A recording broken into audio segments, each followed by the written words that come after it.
A série documental Pacto Brutal, o assassinato de Daniela Pérez, estreou na HBO Max, ou HBO Max, como preferir, e com isso trouxe de volta todas as lembranças e tudo o que aconteceu naquele 28 de dezembro de 1992, aquela noite onde o Guilherme de Pádua e a Paula Tomás assassinaram a nossa querida atriz Daniela Pérez. Um assassinato que mexeu com o Brasil e que mexe até hoje, afinal de contas são 30 anos depois e ele ainda é assunto. No ano de 1992, a Glória Pérez estava escrevendo a novela de Corpo e Alma. Era a primeira novela da Glória Pérez no horário das 20 horas na TV Globo. A novela anterior da Glória tinha sido Barriga de Aluguel, com muito sucesso, e ela estava estreando no horário nobre. A novela estava indo muito bem, e a filha dela, a Daniela Pérez, era uma das atrizes da novela. Não era a atriz principal, mas ela tinha uma trama muito importante dentro da novela. Ela formava um par romântico com o Guilherme de Pádua, mas era um par romântico provisório, porque na verdade a trama estava se construindo para a personagem da Daniela Pérez terminar a trama com o personagem do Fábio Assunção.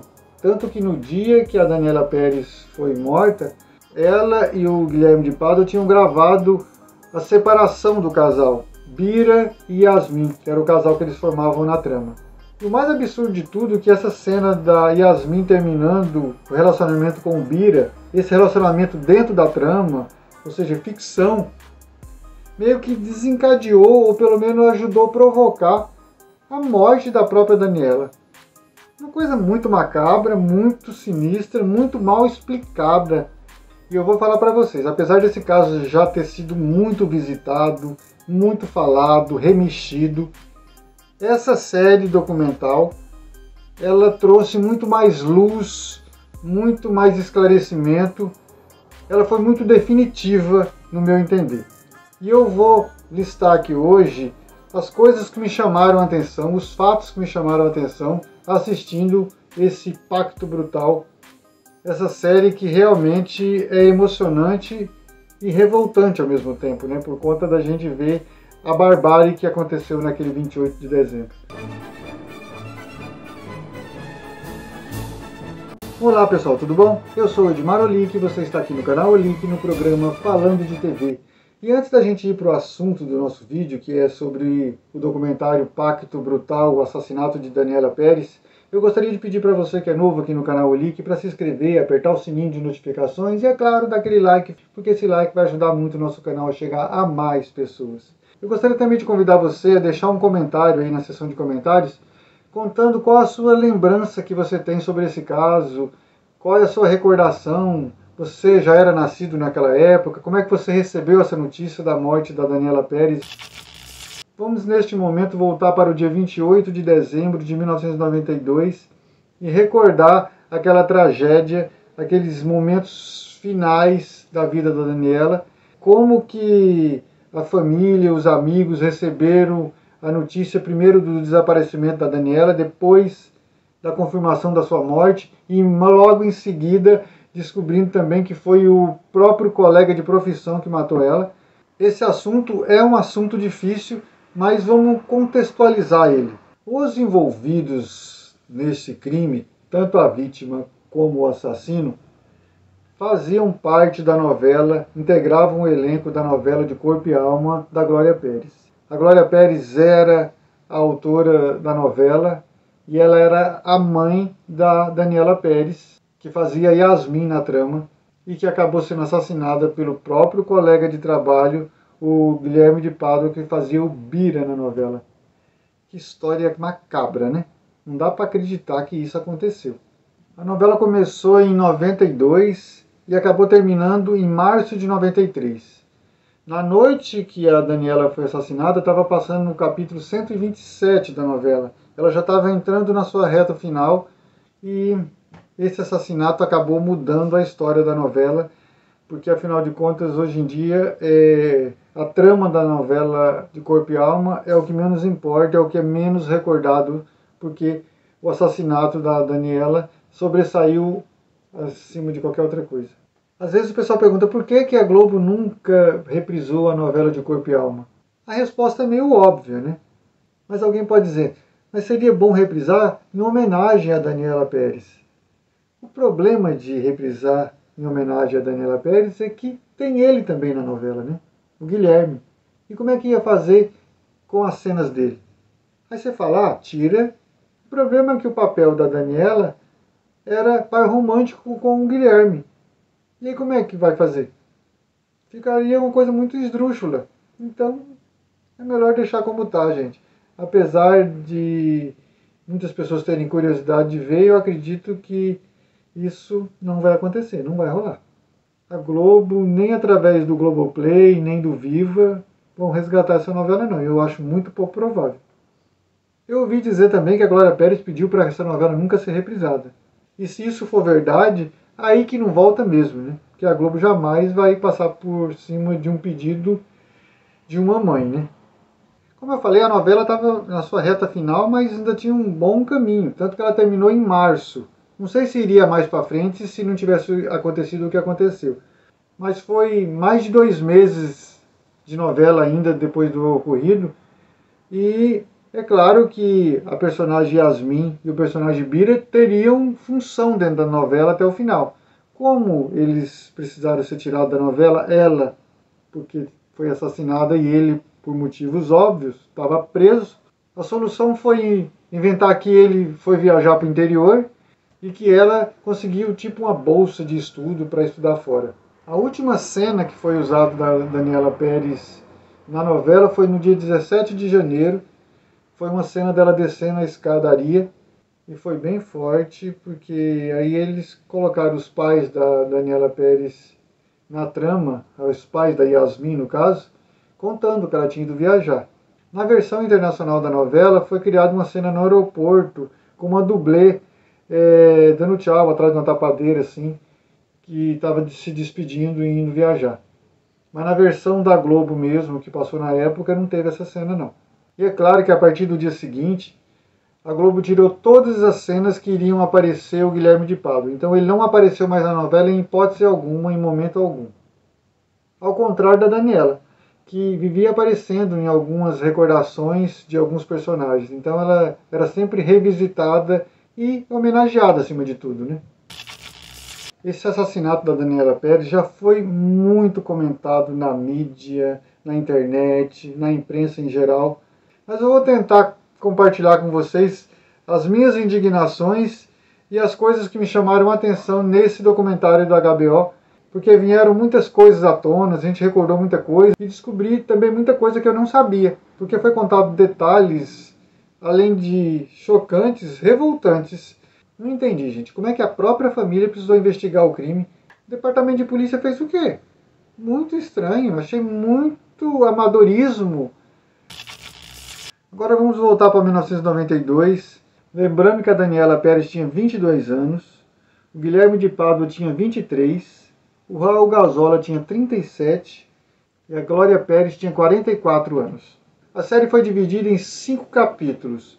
O primeiro é A Noite que Nunca Acabou, o segundo, Os Assassinos, o terceiro, Mãe Investigadora, o quarto, De Onde Vieram. Nesse capítulo comenta sobre os assassinos, né, da onde eles vieram.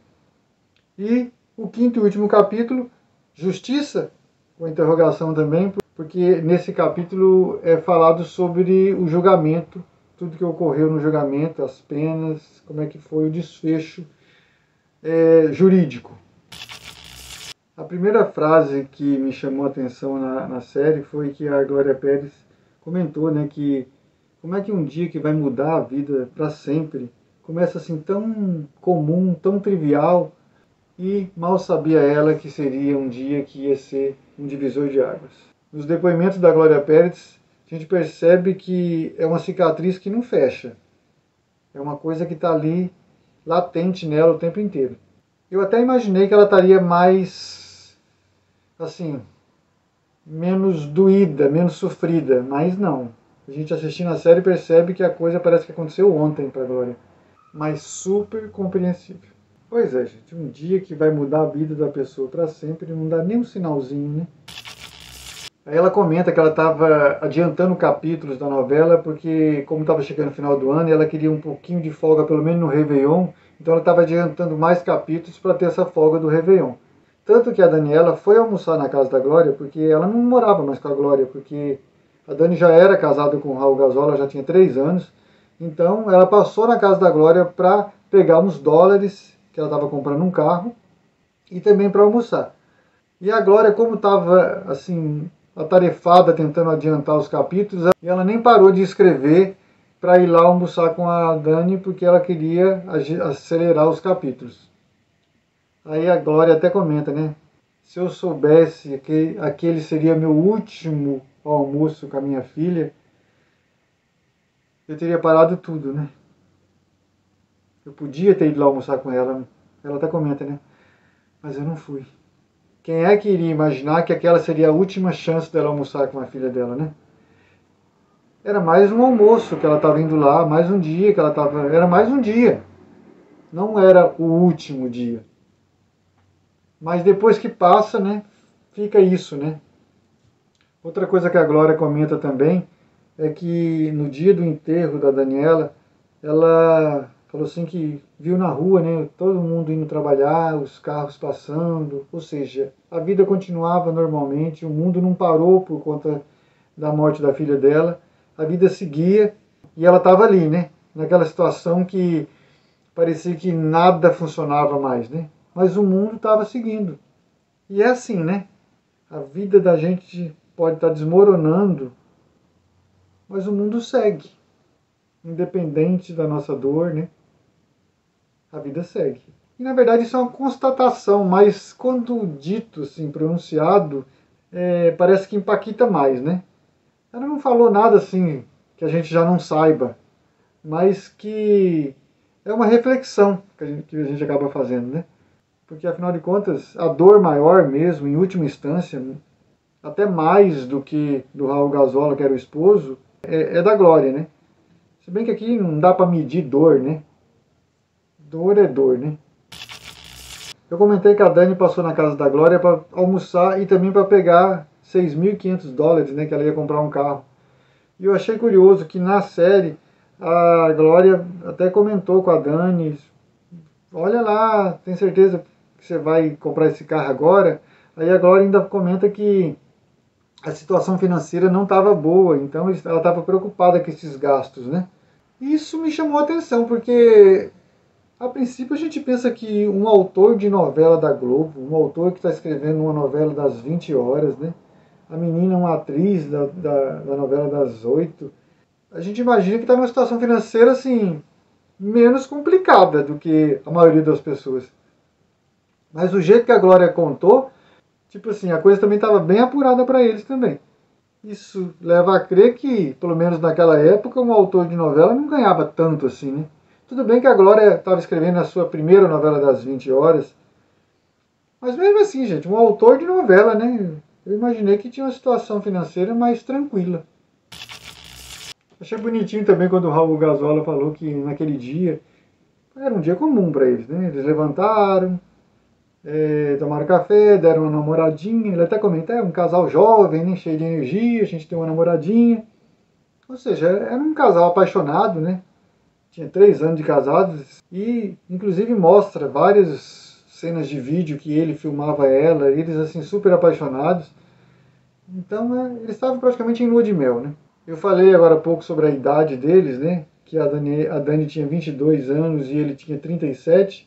No final do documentário, a Glória até fala, né, que ela não era muito a favor desse casamento deles por conta da diferença de idade, né? Pra você ter uma ideia, ela casou com o Gazola, ela tinha 19 anos, então ela era muito nova, então ele devia ter 34, né, quando eles casaram. Mas na verdade esse casamento não precisou nem do consentimento da Glória, porque pelo que eles falaram lá, eles casaram e já chegaram e falaram para a Glória, casamos. Então só restava falar, ok gente, que Deus abençoe, né, porque já estava feito. Essa é uma curiosidade, porque eu achei que eles nem eram casados, eu achei que eram namorados. Quando eles falavam minha esposa, minha mulher, eu achava que era assim de consideração, porque eles estavam com um vínculo muito forte. Inclusive ela assinava o sobrenome Gazola no nome dela, assim, no nome nos documentos. Tanto que quando aparece no documentário o laudo pericial, aparece o nome da Daniela Pérez e aparece Daniela Pérez Gazola. Era casada ainda com o sobrenome de marido e tudo. Aí depois começa os relatos, tanto da Glória, quanto do Raul, quanto dos amigos, quando eles começam a perceber que a Dani desapareceu, porque ela saiu da Taikon. Taikon era onde gravava as novelas da Globo, ou pelo menos a novela de Corpo e Alma era gravada nesses estúdios. Não tinha os estúdios Globo, o Projac na época. Então era distribuído em vários lugares da cidade as gravações, e as gravações de Corpo e Alma eram feitas nesses estúdios da Taikon. Aí o Raul comenta que passou lá na frente, não viu o carro dela mais, achou que ela já tinha ido para casa.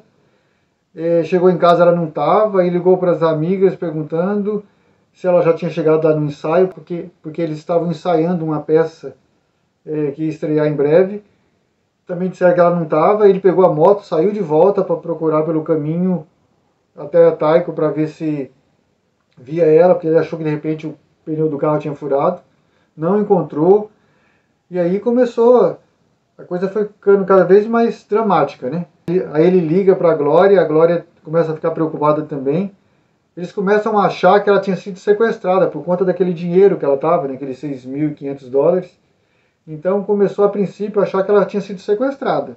Aí a Glória começa a ligar para o pessoal, né, ligou para o diretor para ver se de repente eles não ficaram gravando até mais tarde, porque falou, não, de repente tinha umas cenas extras para gravar.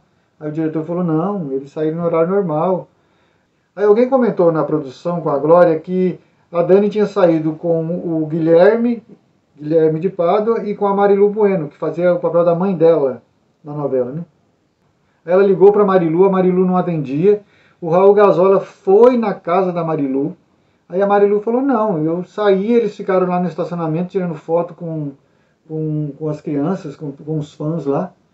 Aí a Glória liga pro Guilherme para saber, o Guilherme fala, ah, não, eu acho que ela talvez foi visitar alguma amiga. A Glória falou, mas como assim, né? Mas enfim, ela estava tão transtornada tentando descobrir onde é que estava. Aí eu preciso destacar que existe aquela máxima que não existe crime perfeito. Porque foi muito rápido que se chegou ao Guilherme de Pádua. E para o azar dele, e para a sorte da elucidação, muitas pessoas estavam no caminho desse crime, que testemunharam esse crime, e que facilitou muito desvendar. Apesar do Guilherme e da Paula terem tentado de tudo conturbar as investigações. E na verdade eles até conseguiram conturbar tudo, viu? Mas o que me chamou a atenção foi porque é o seguinte, porque para selecionar esse crime precisou de 3 fatores muito importantes. Primeiro, essas crianças que estavam tirando foto lá na saída da Taikon, que tiraram foto com a Dani e com o Guilherme, é a primeira parte importante dessa elucidação. A segunda parte é o posto de gasolina, os frentistas do posto de gasolina onde a Dani foi emboscada.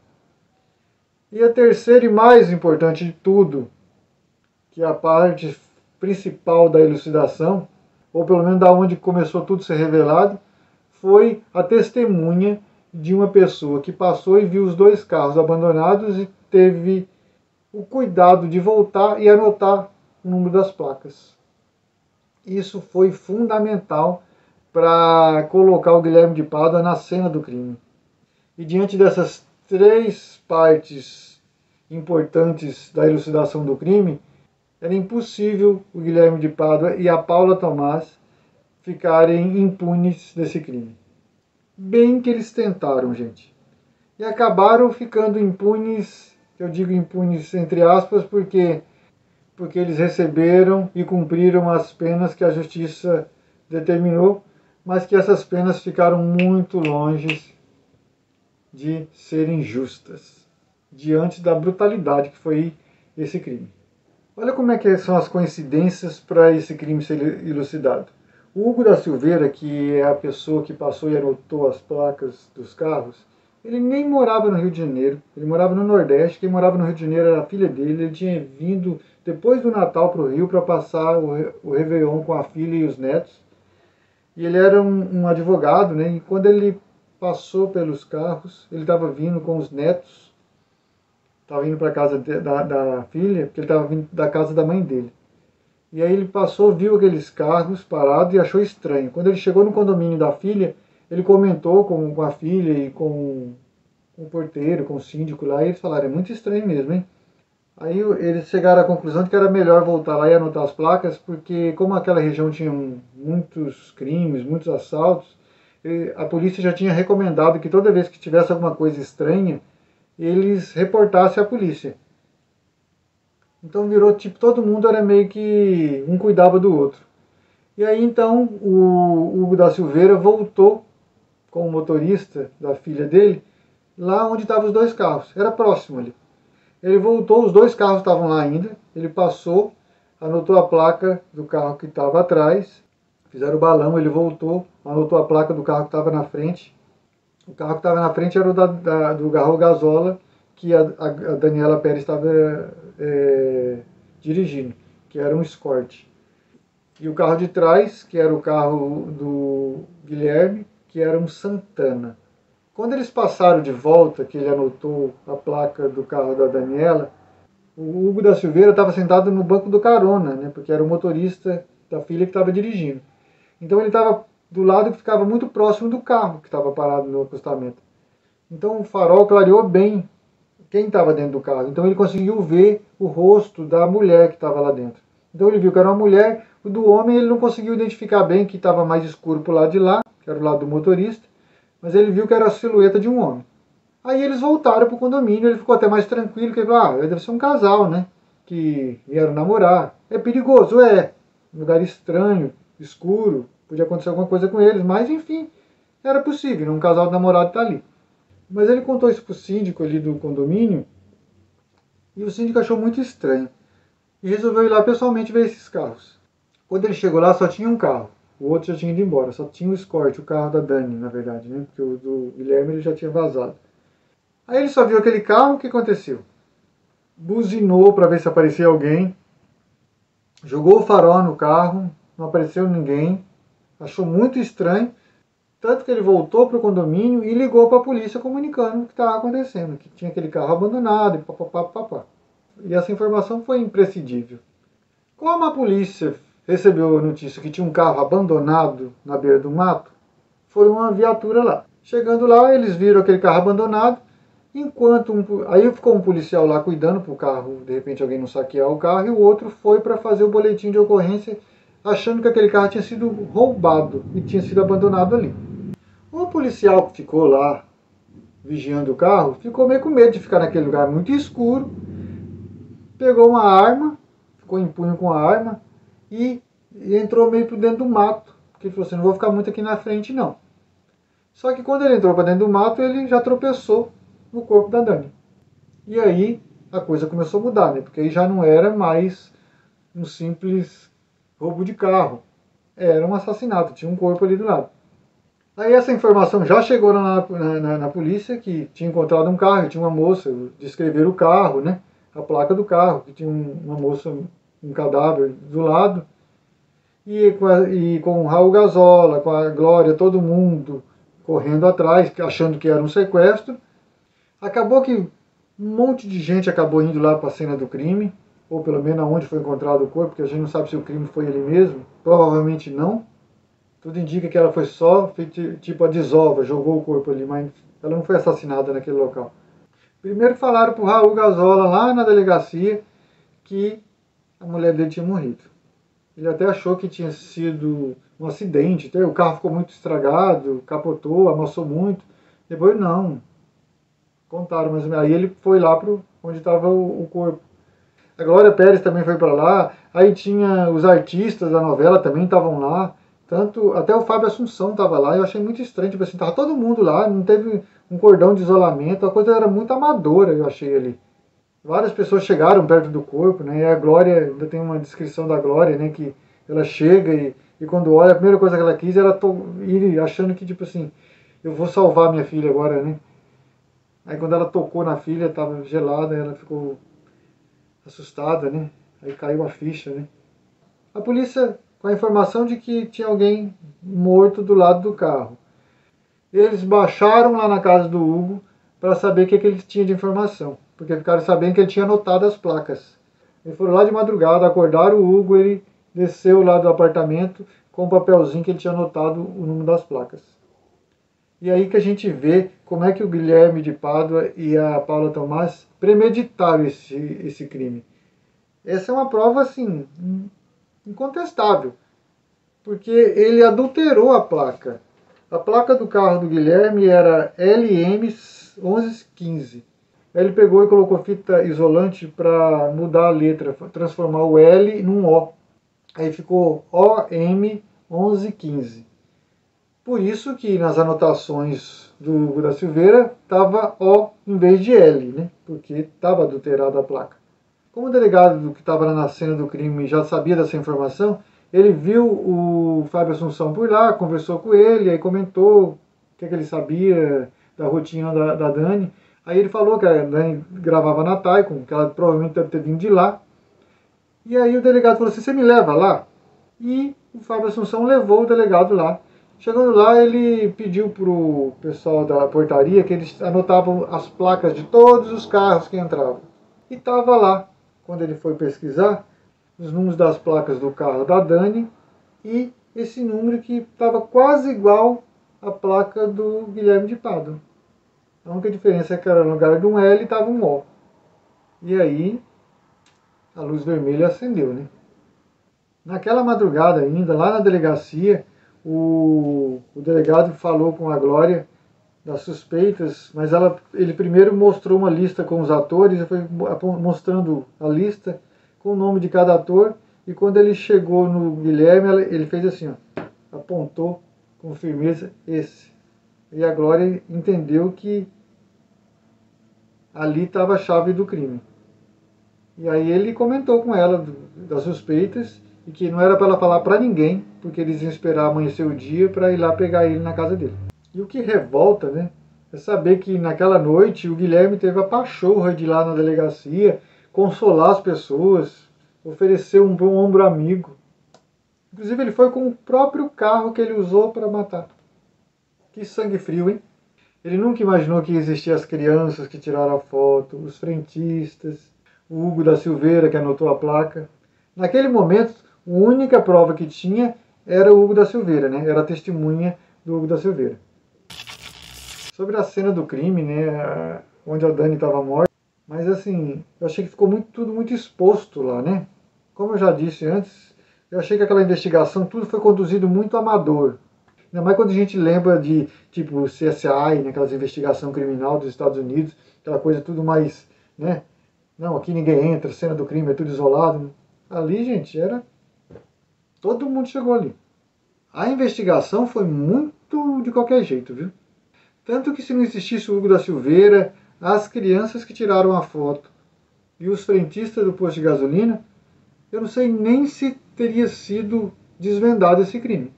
Talvez o Guilherme e a Paula teriam saído impunes. Eles foram presos muito mais pela investigação de pessoas de fora da polícia do que de dentro da polícia. Porque parece que se fosse depender da polícia ali mesmo, a coisa não andava não, viu? Porque muito das provas quem encontrou foi a própria Glória Pérez. Pasmem. No documentário todo mundo fala que aquele local era muito abandonado, era um matagal, que hoje em dia está tudo muito urbanizado, mas que naquela época, gente, há 30 anos atrás, né, era tudo muito diferente naquele local. Mas quando eu fui procurar no Google Maps para me ver como é que estava aquele lugar hoje em dia, pasmem, a quadra, o terreno onde foi encontrado o corpo da Dani, até hoje é um terreno sem construção. Não está assim abandonado assim, qualquer um pode entrar porque ele está cercado. Ele está só cercado, mas não tem nada construído lá até hoje. Eu vou mostrar para vocês aí como é que é. Essas aí são as fotos que está dentro do processo, mostrando o local exato onde a Dani foi encontrada. E esse mesmo local hoje em dia, aí, com essas imagens do Google Maps. Olha como é que está. esse quarteirão enorme aí, que não tinha nada, mas o entorno, as outras quadras em geral, está muito mais urbanizado. Tudo ali está tudo construído, mas especialmente essa quadra onde foi encontrado o corpo da Dani continua sem construção até hoje. Esse hoje que eu me refiro é agosto de 2022, né? Quem sabe daqui a um tempo vai ter alguma coisa construída lá. Eu gostaria de comentar agora sobre o terceiro episódio da série, que se chama Mãe Investigadora. É muito impactante esse episódio, porque é nele que a gente percebe que se não fosse a Glória Pérez, o empenho dela, essa investigação não andava, gente.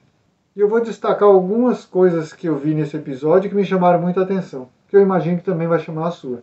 Uma frase emblemática nesse documentário que a Glória disse: a verdade é uma só, as versões são muitas. E ela diz isso porque tanto o Guilherme de Pádua como a Paula Tomás contaram várias versões desse crime. Foram várias versões muito diferentes uma da outra. Uma hora o Guilherme tinha feito sozinho, outra hora a Paula tinha participado de um jeito, depois tinha participado de outro. Ou seja, é muito confuso as versões dos acusados. E a gente entende, né? Na verdade eles querem colocar confusão, eles querem tumultuar o processo. Mas, como diz a Glória, a verdade é uma só e ela foi atrás da verdade.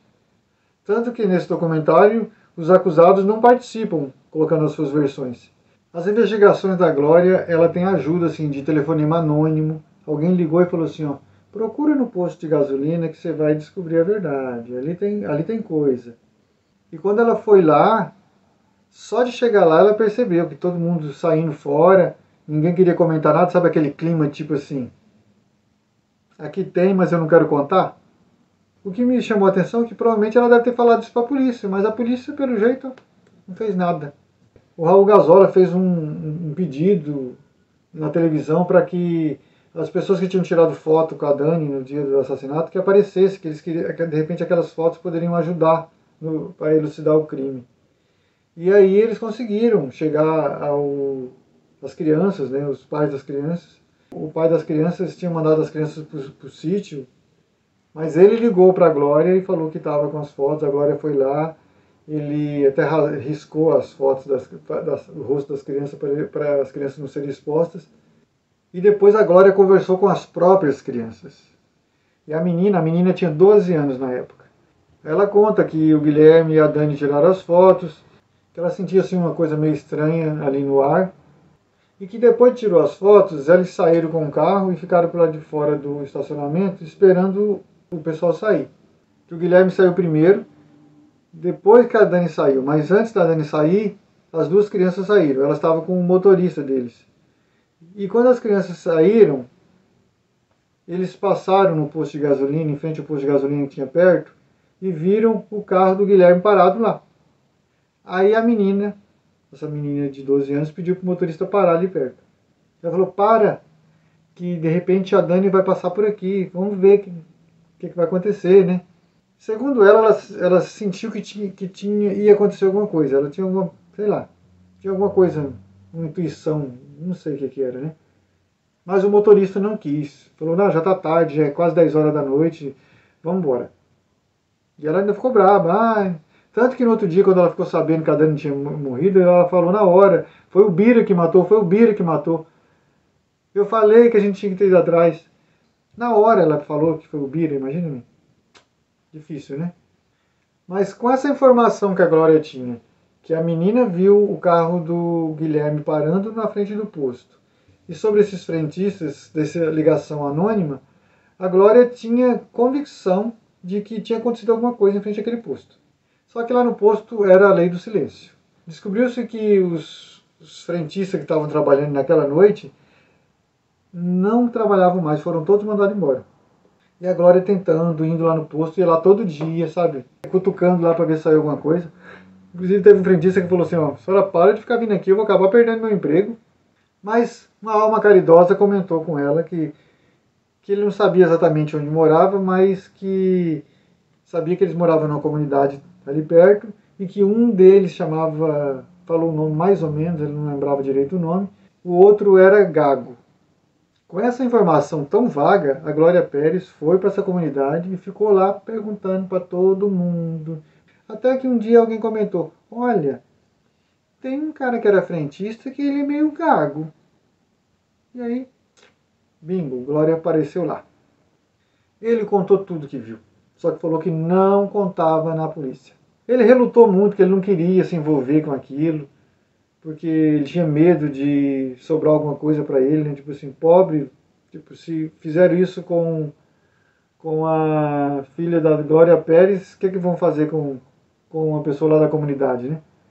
E aí depois eles acharam também o outro frentista, e o que eles viram foi o seguinte: quando o carro do Guilherme parou, eles já ficaram preocupados, porque de repente podia ser um assalto, né? Um carro parando lá na estrada, né?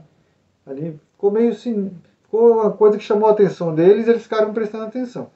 A Dani parou o carro no posto de gasolina e abasteceu. E quando ela estava saindo, o carro que estava mais na frente fechou o carro da Dani na frente, entrou na frente. Aí a Dani saiu, o Guilherme saiu, eles meio que discutiram e ele bateu nela lá. Os frentistas viram isso. Ele bateu nela, ela desmaiou, ele colocou ela dentro do carro, ele pegou o volante, ele que assumiu o volante do carro da Dani e saiu, e o carro dele saiu atrás. Ou seja, tinha alguém dentro do carro dele, então, que provavelmente era a Paula Tomás. A Dani, além desse soco na cara que ela levou, que desmaiou, depois aí tem as facadas, né, que o Guilherme em algum momento disse que foram tesouradas, mas tudo indica pela perícia que foram um punhal, porque tinha dois gumes, né, duas partes que cortavam, e a tesoura teria só uma parte, não teria como ser uma tesoura. Mas essas perfurações foram no coração, gente. Olha que coisa assim, tipo, era para matar mesmo, eu não quis machucar, eu quis matar. 8 facadas no coração, fora mais 4 na garganta. Era tipo assim, não dá chance nenhuma, eu quero matar, matar mesmo. Eu vou atingir órgãos vitais, coração, aqui a garganta, várias perfurações no pulmão também, então é uma coisa macabra, né? Tanto que até comentam durante o documentário que aquilo ali tinha tudo de um ritual macabro. Também teve um momento que a Glória conta que ela foi na casa, acho que da mãe de um dos frentistas. Foi exatamente a mãe do frentista mesmo, o frentista chamado Flávio. Que ela ficou sabendo onde era a casa da mãe, mas para chegar no filho teria que passar por ela primeiro. E aí, na hora que ela bateu na porta, a mulher viu que era a Glória, já bateu a porta na cara da Glória e não queria nem atender mais. Ela falou, pô, aqui é certeza que aqui tem alguma coisa, né? De jeito, ela batia, e ela todo dia na frente daquela casa daquela mulher, sentava lá, falava, eu só vou sair daqui na hora que você me atender. Aí a Glória descobriu que a mulher tinha uma filha também. Aí um dia ela pegou e enfiou, a Glória pegou e enfiou uma foto da Dani por baixo da porta. Enfiou uma foto da Dani assim, morta, né, debaixo da porta e falou assim, eu podia ser sua filha. O que você ia fazer? Você também não ia desistir dela, né? Aí ela abriu a porta e acabou contando tudo. Também não foi assim tão fácil, porque o medo era de represária, né? Aquela história, né? Se aconteceu isso com a filha da Glória Pérez, o que não vai acontecer com o pessoal da comunidade. Inclusive foi esse Flávio que deu as informações sobre o cara que lavou o carro. Porque até então ela nem sabia dessa história que tinha lavado o carro. Quem lavou o carro foi um tal de Antônio Clarete. E aí ela chegou no cara que lavou o carro. Não foi tão fácil, né? Ele não trabalhava lá no lugar onde lavou, mas aí um contou que o outro falou, outro que viu, outro que não sei o que, ele acabou chegando nele. Ficou lá dias e dias para conseguir falar com ele se escondendo com medo, né? De sobrar alguma coisa, assim como o frentista também, o lavador. Mas ela conseguiu, depois de ficar lá, nossa, dá até dó ouvir os relatos dela, né? Ficou lá sentadinha no meio-fio, que ela falou, só sai daqui depois que eu encontrar ele. E ficou no relento, aí um vizinho chamou ela para entrar, para tomar um café, porque tipo assim, ia ficar na chuva, começou a chover. Tipo assim, é uma coisa assim que você fala, puxa vida, que mulher assim, que mãe, né? Que não desistiu. E aí você se pergunta, onde é que estava a polícia nessa hora, gente? Cadê os investigadores? Que precisou a Glória fazer isso? E aí o rapaz contou para ela. O cara que lavou o carro, que estava cheio de sangue, que ele falou que que torcia o pano e tal, e saía vermelho, e que ele ainda fez questão de lavar bastante isso bem na frente do Guilherme, porque para ver se ganhava uma caixinha, e ganhou, diz ele que ganhou tipo 3 vezes mais o valor que eram de uma lavagem. E ele conta que o Guilherme ficou lá meio que olhando ele lavar e tinha a mulher, que era provavelmente a Paula, que ficou no outro carro, assim, meio de espreito, que não ficava aparecendo. Esse crime é tudo tão mal contado, tão estranho, tipo assim, os dólares que estavam com a Dani desapareceram.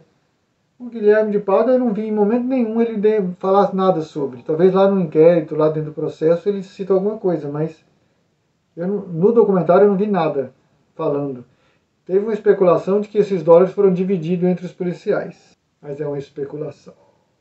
Mas para isso ter acontecido, eles teriam que ter pego esses dólares lá com o Guilherme de Pádua na casa dele, né? Aí pegou o dinheiro, dividido entre eles e ficou quieto. Lembrando que junto com essa mãe investigadora, tinha uma autora de novela que não parou de escrever a novela, e tinha a pessoa que estava tentando mudar a legislação. Porque, pasmem, gente, o Guilherme e a Paula ficaram menos de 7 anos presos. Acredita nisso? Apesar de ter sido condenados a 19 anos, eles ficaram menos de 7 anos presos. Uma legislação muito branda. Sem contar, gente, que o Guilherme de Pádua, mesmo sendo um réu confesso, naqueles dias que ele confessou o crime, ele foi solto. Acredita?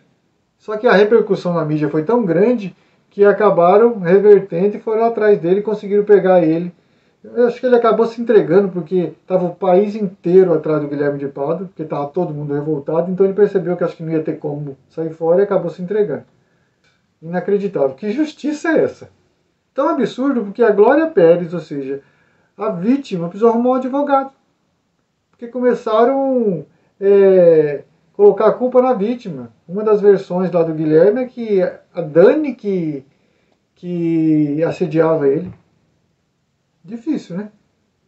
Esse julgamento foi tão protelado que o crime foi em dezembro de 92 e o julgamento só aconteceu em 97. Olha só. Aí foram lá condenados, ele a 19 anos de prisão e ela a 18 anos e 6 meses. Aí tem aquele negócio de progressão de pena, aí descontou já o tempo que eles já estavam, e em 1999 eles já estavam todos os dois soltos, sem ter cumprido nem 7 anos de prisão. Outro ponto que me chamou muita atenção nessa série foi o momento do sepultamento da Dani. A coisa saiu do controle. Gente, era tudo muito amador. Aquilo teria que ter sido uma cerimônia restrita à família. Entrou todo mundo que quis no cemitério, todo mundo subindo em cima dos túmulos dos outros mortos. Aquela coisa fora de controle. E aí o povo indo querendo homenagear a Dani e ao mesmo tempo querendo tocar nos artistas que estavam lá. Inclusive eles passavam assim, todo mundo querendo relar neles. É uma cena assim bizarra, sabe? Bizarra. Esquisitíssimo aquilo. Nossa, uma falta de respeito com a dor da família. E aquilo ali podia ter sido resolvido. Teria que ter feito um cordão de isolamento. Como é que deixa todo mundo entrar no cemitério daquele jeito? Hoje em dia você não vê mais um negócio daquele.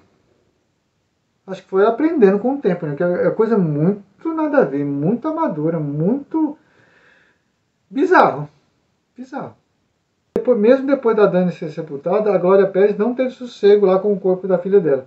Porque o pessoal ia lá, pichava o túmulo dela. Tentaram várias vezes abrir o túmulo para roubar o corpo da menina.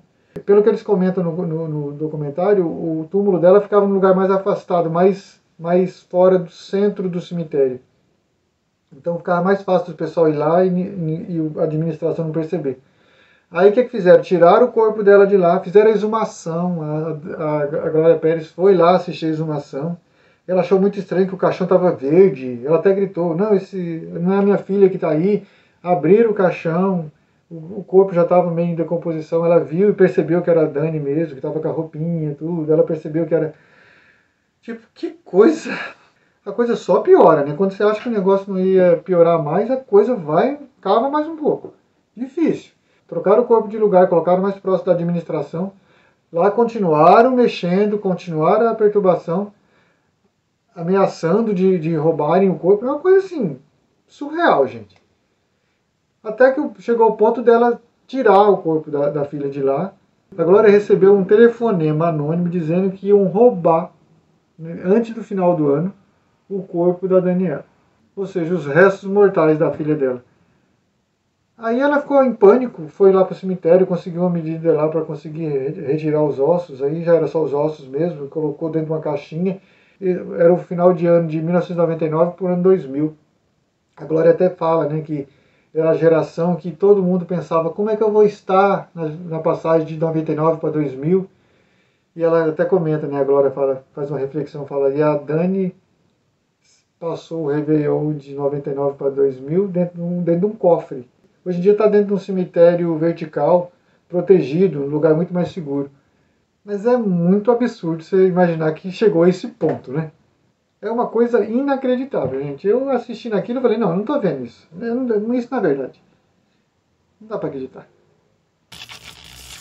Uma coisa absurda que eu vi nesse documentário é que um cardeal, parece que é da Igreja Católica, pelo que eu entendi, teve a pachorra de fazer uma carta aberta na imprensa dizendo que até a Glória Pérez era tipo coautora do crime, porque ela que estava escrevendo a novela, ela que juntou aquelas peças.